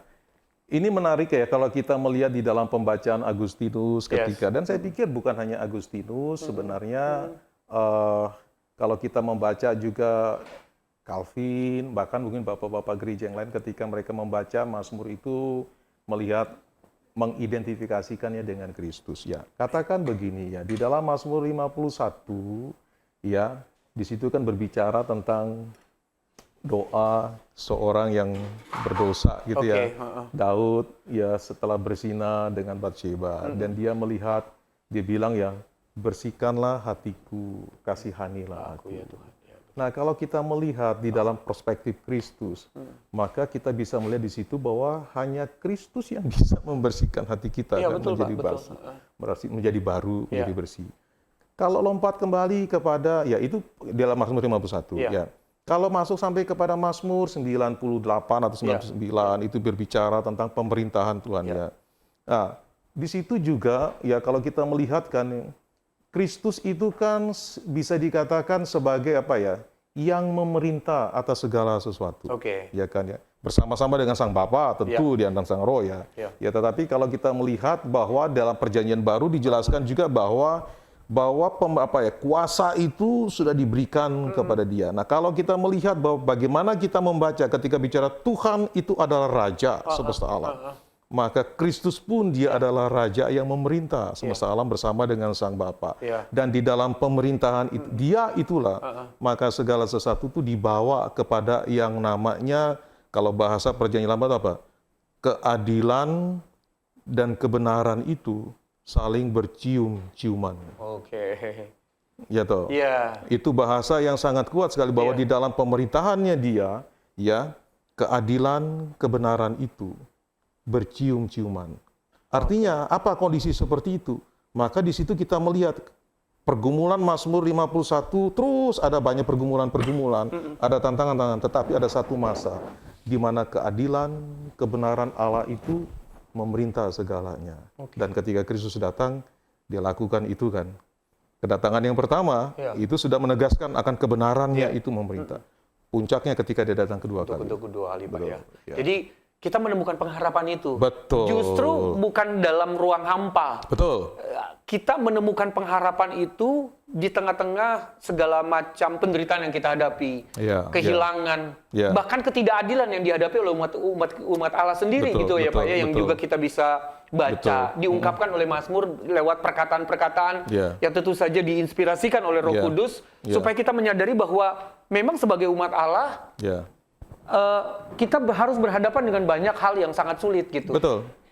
Itu menjadi realita kehidupan kita sebagai umat Allah. Betul. Tetapi di tengah situasi itu pengharapan itu ada. Kalimat asosiasi yang menarik itu, ketika keadilan, kebenaran bercium-ciuman, kan sebetulnya memperlihatkan bahwa ini aspek yang akan ditegakkan oleh Allah ketika Allah memerintah sebagai di dalam sebagai raja itu, khususnya ketika Kristus datang ke dalam dua kali. Betul sekali, Pak. Nah, satu lagi kan juga begini.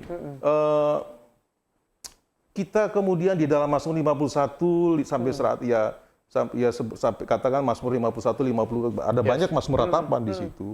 Di situ juga mengungkapkan bagaimana kita itu bisa mengungkapkan pergumulan kita, ratapan kita, karena kita juga melihat Kristus di situ. Karena Kristus pun juga adalah Tuhan kita, itu dia juga meratap. Ketika dia di atas kayu salib kan dia mengungkapkan Mazmur 22, begitu kan dia meratap di situ menyampaikan pergumulannya kepada Tuhan di situ kan, kenapa engkau tinggalkan aku?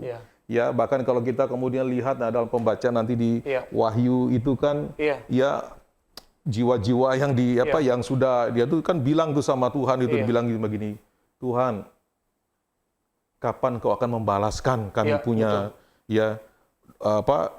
orang-orang yang sudah yang menumpahkan darah-darah orang-orangmu yang kudus itu. Tetapi di situ Kristus bilang apa? Tunggu sebentar lagi. Nah, dengan situ kan sebenarnya kan apa? Dia tidak meniadakan ratapan itu. Kita bisa mengekspresikan. Tetapi di dalam ekspresi itu kita dibawa untuk melihat ada waktunya dia akan bertindak. Yes, Pak. Itu sih Pak yang sebenarnya membuat saya tuh, kalau saya secara pribadi ngerasa lewat pembacaan Mazmur ini jadi memang harus diakui Pak, melihat penderitaan itu dengan perspektif yang berbeda. Selain bahwa kemudian Mazmur menolong saya secara pribadi untuk menata ulang respon batiniah saya, tapi di sisi yang lain juga saya melihat penderitaan dengan cara yang berbeda memang. Maksudnya harus diakui ya Pak ya, sebagai orang yang, maksudnya kan kita sebetulnya menikmati masa-masa kita nyaman, hidup nyaman, segala macam gitu ya. Dan ketika penderitaan itu tiba-tiba Tuhan hadirkan dalam kehidupan kita, tentu sedikit banyak itu akan sangat berpengaruh dalam kehidupan kita. Saya pikir semua orang mengalami itu. Semua gitu. Tapi ada satu kata yang menarik Pak, yang sebetulnya yang terkait dengan penderitaan yang pernah saya baca. Kalimat itu berkata begini, kalau Allah tidak mengistimewakan anak tunggalnya yaitu Yesus untuk masuk dalam penderitaan, mengapa kamu sebagai orang percaya malah takut ketika penderitaan itu hadir dalam hidup? Saya pikir itu menohok sekali buat saya secara pribadi Pak. Karena siapa saya? Sementara Yesus bersedia masuk di dalam penderitaan manusia untuk memperlihatkan, kalau istilahnya, compassion-nya dia kepada kita, bela rasanya dia terhadap kita. Terus kenapa kita nggak melihat bahwa penderitaan itu juga bisa menjadi jalan Allah bagi kita untuk memuliakan dia lewat penderitaan? Karena ada pengharapan di situ. Betul. Memang jadi di dalam, katakan di dalam deretan Mazmur 60 itu kan juga dilihat bagaimana ada pergumulan seorang Daud dikhianati oleh sahabatnya gitu kan. Nah, di situ kita juga melihat Kristus juga itu dikhianati sebagai gambaran dikhianati. Tetapi di situ justru di tengah situasi itu kita itu dibawa untuk melihat Kristus ngalami itu. Sehingga ketika kita ngalami itu, bukan berarti kita kemudian mencoba lari dari situasi itu. Betul Pak. Tetapi kita bisa datang Kristus yang sudah mengalami itu, supaya di dalam Dia yang sudah mengalami itu kita itu menemukan harapan. Dan ketika kita menemukan harapan di dalam Dia, maka kita sebagai umatnya itu dapat dipakai Dia untuk membawa harapan itu kepada orang yang mengalami situasi yang sama. Itu dia Pak. Saya pikir itu poin penting, highlight yang harus menjadi penting gitu ya. Kita bukan cuma menemukan kedamaian di tengah kehancuran, tetapi kita bagaimana kedamaian yang kita terima di tengah kehancuran itu justru membawa kita untuk memperlihatkan siapa Allah di dalam kehidupan kita. Kan begitu ya Pak ya? Betul, betul sekali. Kita akan masuk ke dalam pertanyaan berikutnya, silakan. Nah, ini pertanyaan menarik, Pak. Bagaimana kita memahami karakter Allah yang penuh kasih namun juga adil? Ketika dalam Mazmur seperti Mazmur 58, ada 69, pemazmur memohon pembalasan atas musuh-musuh mereka. Ini mungkin bisa disinggung lagi karena Bapak tadi sempat menyinggung hal ini. Apakah permohonan seperti ini sejalan dengan kasih Allah dalam perjanjian baru? Dan bagaimana proses kesembuhan batin dapat terjadi jika hati kita masih dipenuhi oleh rasa sakit, dendam, atau keinginan akan pembalasan? Ya. Ini sebenarnya pertanyaan yang ini pertanyaan bagus tapi sekaligus tidak mudah untuk dijawab. Karena kita sedang berbicara tentang natur kasih dan keadilan itu dipertemukan. Yes, betul. Ya. Dan itu memang sulit sebenarnya bagi setiap orang itu untuk menjawab ya. Bahkan kalau kita perhatikan di dalam catatan kitab suci, bukan hanya dari Mazmur, saya ajak kita melihat sejarah garis besarnya ya, secara garis besarnya. Mungkin selama di dalam proses pembacaan saya ya. Justru Allah menjelaskan kasih dan keadilan itu itu bukan semacam apa ya, bukan dengan berbagai macam retorika, teori segala macam. Tapi apa yang dilakukan? Dirinya sendiri itu. Dia tidak mungkin, kalau ya saya nggak tahu kalau ada teman-teman penjelajah yang pernah yang bagaimana Allah menjelaskan itu kasih begitu, keadilan begitu ya, mungkin itu ada ya. Tetapi satu demonstrasi yang begitu besar sekali ketika berbicara bagaimana kasih itu dipertemukan itu ya di dalam diri. Di situ kita melihat sebenarnya natur dari bicara tentang pembacaan kristologis. Bagaimana Kristus itu mempertemukan itu di dalam dirinya. Nah, bagaimana engkau dan saya kemudian ketika mengalami pemulihan tadi betul gitu ya, ketika merasa dendam gitu ya. Saya tahu itu tidak mudah, karena itu butuh proses panjang. Cuman yang perlu kita sadari gini adalah ketika kita berhadapan dengan situasi semacam itu ya, jangan kita ingkari bahwa kita sedang mengalami itu. Jangan kita hindari. Kalau engkau masih marah, bawa itu kepada Tuhan, bilang, Tuhan aku marah, hatiku sakit. Bagi saya it's okay. Kenapa? Karena di dalam kejujuran seperti itu, ketika kita mencoba jujur dengan seperti itu, justru di situ sebenarnya kita sedang masuk ke dalam tahapan untuk menjadi pulih. Kenapa demikian? Kenapa kita oke saja? Bagi saya, ya, di dalam proses pembacaan saya, di dalam perenungan saya, ketika merenungkan Mazmur ya, Allah yang saya pelajari, Allah yang saya pahami di dalam ketika mencoba menyelami Mazmur itu bukan hanya Allah itu yang ingin dipuji. Oh, betul Pak. Yang tidak hanya menuntut kita itu tuh memuji Dia. Tetapi Dia juga adalah Allah yang memberikan ininya loh. Pundaknya, kamu nangislah. Mau marah. Dan di situ ketika kita bisa ekspresikan secara jujur, di situ kita sedang mengalami yang namanya satu tahap untuk mengalami yang proses namanya apa? Pemulihan. Itu menarik sekali Pak, sekali. Saya jadi speechless nih Pak terkait dengan hal ini ya. Karena memang menurut saya sih memang gak gampang sekali lagi yang Bapak bilang ya, ketika hati kita masih dipenuhi dengan rasa tidak, kalau bahkan boleh dibilang ketika hati kita masih dipenuhi dengan rasa kepahitan, tapi pada sisi yang lain, kita seolah diingatkan gitu ya, untuk melepaskan kepahitan kepada, hanya supaya, bukan hanya, tetapi supaya kita bisa mendapatkan pembebasan dari itu. Itu kan situasi-situasi yang Tuhan, gue pengen orang ini ngalamin masalah gitu, karena gara-gara dia misalnya aku jadi kena masalah gitu kan. Jadi bayangkan kalau boleh dibilang tension yang sangat besar di dalam pergumulan batin semacam itu memang sekali lagi membuat Mazmur itu menjadi sesuatu yang menolong kita kalau buat saya sih Pak. Karena saya juga pernah mengalami situasi semacam itu dan sekali lagi Mazmur yang menolong saya untuk memahami ternyata pertama minimal saya nggak sendirian. Karena ada anak-anak Tuhan, ada orang-orang yang bahkan mengasihi Tuhan secara sungguh-sungguh mengalami situasi itu juga gitu. Dan ketika mereka berani mengungkapkan itu secara jujur di hadapan Allah, memang kita tidak selalu menemukan bahwa mereka menemukan jalan keluarnya, tetapi kita melihat bagaimana Allah bekerja nyata di dalam persoalan-persoalan tersebut dalam kehidupan mereka. Iya, betul. Jadi pada akhirnya ketika kita itu diperhadapkan pada sosok Allah, ya katakan kalau kaitkan juga tadi bicara tentang kasih dan keadilan, begitu ya. Ketika kita diperhadapkan di hadapan Dia dengan segala kerapuan, kemarahan, luka hati kita itu ya, memang mau nggak mau pada satu titik akhirnya meminta satu respons dari setiap kita. Itu adalah respons yang ideal adalah apa? Apa Pak? Berubah. Oke. Berubah, artinya lepaskan itu. Tetapi problemnya itu nggak mudah. Oh iya, betul. Nah, kalau ataupun kita setelah mengalami itu dan kita tidak bisa merespon seperti itu, saya juga percaya Allah itu juga bilang, oh, sekarang kamu nggak mau respon, ya sudah saya nggak peduli sama kamu. Saya yakin juga Allah bukan seperti itu. Justru disitulah malah Dia akan semakin membawa kita, merangkul kita, memeluk kita dengan kasih-Nya. Karena di dalam pelukan kasih-Nya itulah di situ justru kita sedang mengalami pemulihan demikian. Ya. Apakah kita masih ada waktu? Masih ada waktu nih Pak untuk kita menjawab satu pertanyaan lagi. Pertanyaan kelima sekali lagi, memang banyak banget pertanyaan yang masuk nih Pak. Jadi memang, kita harus sortir ya.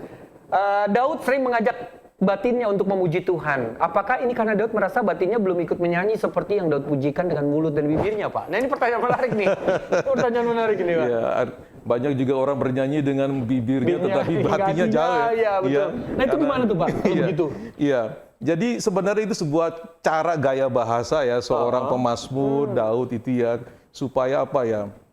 Ketika dia bilangnya, biarlah hatiku bersorak-sorai, bersukacita, bergembira karena Tuhan, begitu memuji Dia. Jadi bukan hanya sekadar memang bukan hanya sekedar satu ungkapan di mulut saja begitu. Iya betul ya Pak ya. Tetapi memang lahir dari hati yang paling dalam, dibilang biarlah hatiku turut ya, batinku memuji Dia dengan sepenuh hatiku. Itu sebagai ungkapan apa? Aku memuji Dia dengan sungguh-sungguh sebenarnya.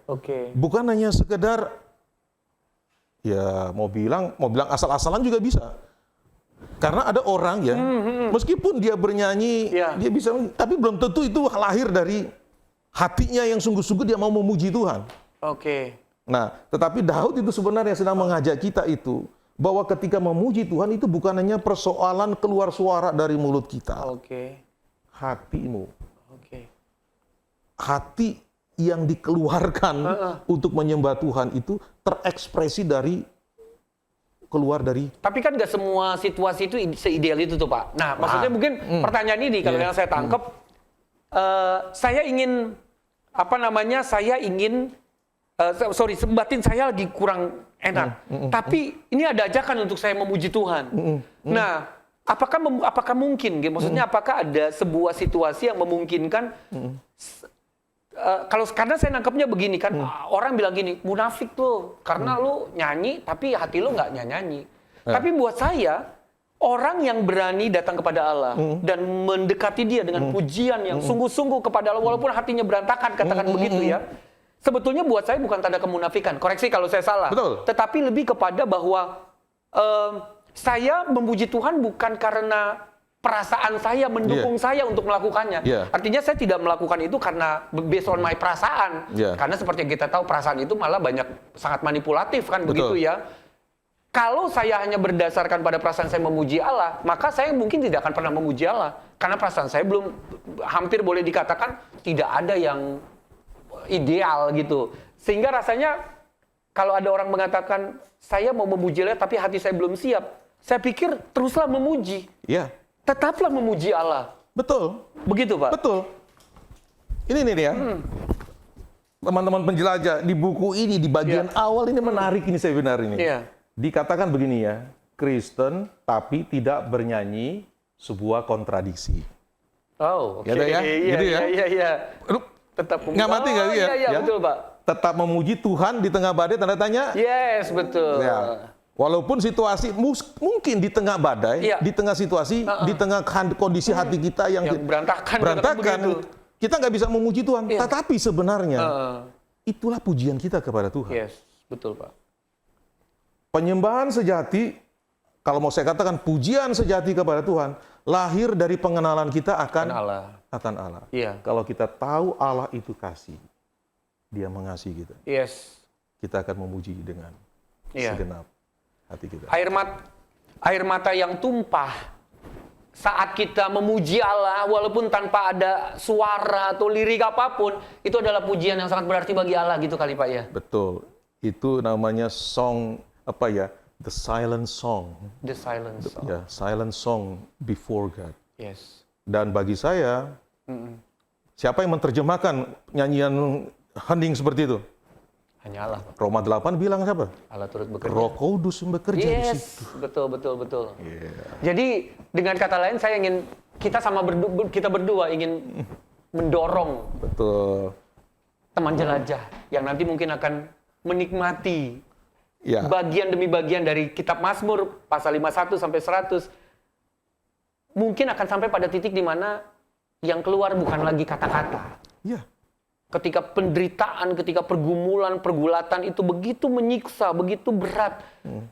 Tetaplah meyakini bahwa sekalipun mungkin tidak keluar dalam bentuk perkataan. Atau bahkan nyanyian yang ketika kita sedang dalam kondisi nyaman, terlantun dengan begitu gampang. Tapi ketika penderitaan datang, justru kita mengalami kesulitan. Percayalah bahwa Allah membuka hatinya. Pengalaman hidup saya ya. Ya, kembali lagi ketika saya bergumul dengan kakak saya yang sakit ginjal itu. Saya sedang menghadiri satu acara. Dan di acara itu, di malam itu ada saat ibadah. Yes. Dan ibadah itu kemudian ada satu nyanyian. Nyanyiannya itu bilang begini, bukan berarti nyanyian ini salah. Nyanyian itu bilang begini, aku akan menari di tengah badai. Yes.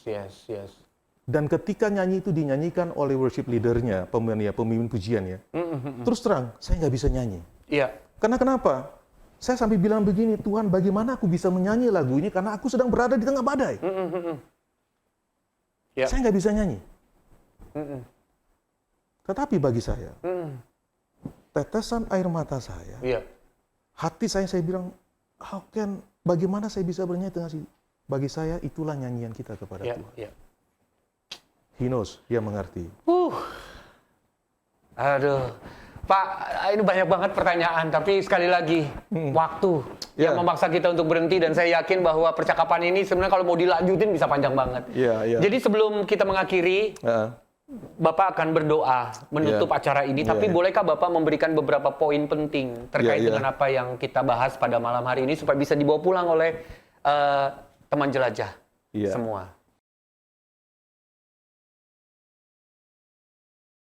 Jadi teman-teman penjelajah sekalian, Mazmur itu tidak hanya sedang melatih kita itu mengenal Allah itu secara intelektual sebenarnya ya.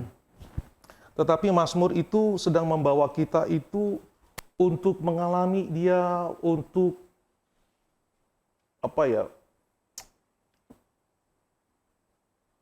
merenungkan dia di dalam setiap pengalaman hidup kita dan mengekspresikan dia itu dengan jujur. Kita berani mengungkapkan, dan itu pemazmur ungkapkan begitu. Dia mengajak kita itu untuk mengalami itu. Untuk apa? Supaya di tengah situasi seperti itu, kita bisa menemukan kedamaian.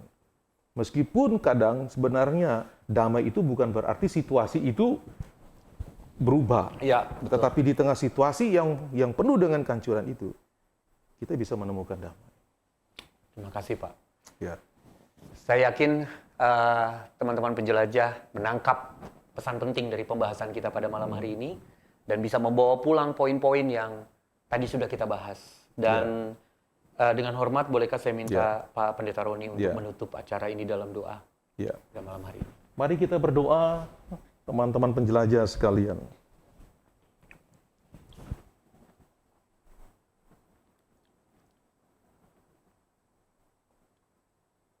Ya Tuhan, Engkaulah Raja semesta alam.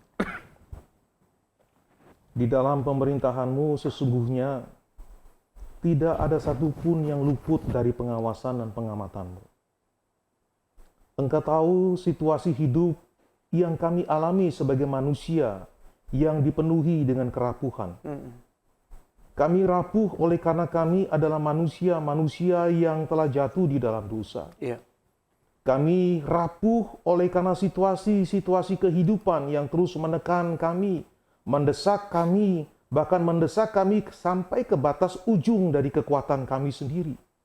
Terkadang kami tidak bisa menemukan jawaban di tengah situasi-situasi demikian. Iya, Tuhan Yesus. Tetapi kami percaya bahwa Engkau adalah Tuhan yang memerintah atas segala sesuatu. Yang kekuasaanmu tidak dibatasi oleh apapun. Oke. Karena itu kami berdoa, biarlah di malam ini, di dalam kuasa-Mu yang besar itu juga Engkau melawat setiap kami. Meneduhkan kami. Mungkin kami sedang mengalami pergumulan yang berat. Ya. Tetapi biarlah di situ kami boleh melihat bahwa situasi yang berat itu bukanlah akhir. Amin. Tetapi ada Engkau yang kepadamu kami dapat menaruh pengharapan kami. Dan karena itu, ya Tuhan, kami menyerahkan seluruh hidup kami. Tuntunlah kami di dalam perjalanan hidup kami untuk menyelami kembali akan kasih-Mu yang begitu besar. Untuk menyelami maksud-Mu ketika Engkau menyingkapkan diri-Mu juga melalui puisi-puisi lirik di dalam Mazmur untuk membentuk jiwa kami, untuk membentuk spiritual kami, untuk kami semakin mengenal Engkau dan mengalami Engkau di dalam setiap pengalaman hidup yang kami jalani. Ya, Tuhan Yesus. Terima kasih untuk malam hari ini. Biarlah rahmat dan kasih-Mu itu boleh menyertai umat-Mu, boleh memberkati mereka, boleh meneguhkan mereka, menguatkan mereka, dan membawa mereka untuk melihat bahwa ada Engkau sebagai pemerintah, yang berkuasa atas segala sesuatu. Dan di dalam waktu-Mu, Engkau akan menyatakan maksud-Mu dan kehendak-Mu untuk hormat dan kemuliaan nama-Mu. Terima kasih. Terpujilah Engkau kekal selama-lamanya. Berkatilah juga pelayanan dari saudara-saudari kami di Our Daily Bread Ministry ini. Biarlah Engkau pakai mereka sebagai sarana anugerah-Mu juga untuk menjangkau banyak orang, untuk sungguh-sungguh bertumbuh di dalam pengenalan yang benar akan kasih karunia-Mu yang Kau nyatakan kepada kami melalui Yesus Kristus, Putra-Mu yang tunggal. Terpujilah Engkau. Di dalam nama Yesus Kristus, Tuhan dan Juru Selamat kami, Tuhan yang dekat dengan kami, yang tidak pernah membiarkan kami berdoa dan berserah. Amin. Amin.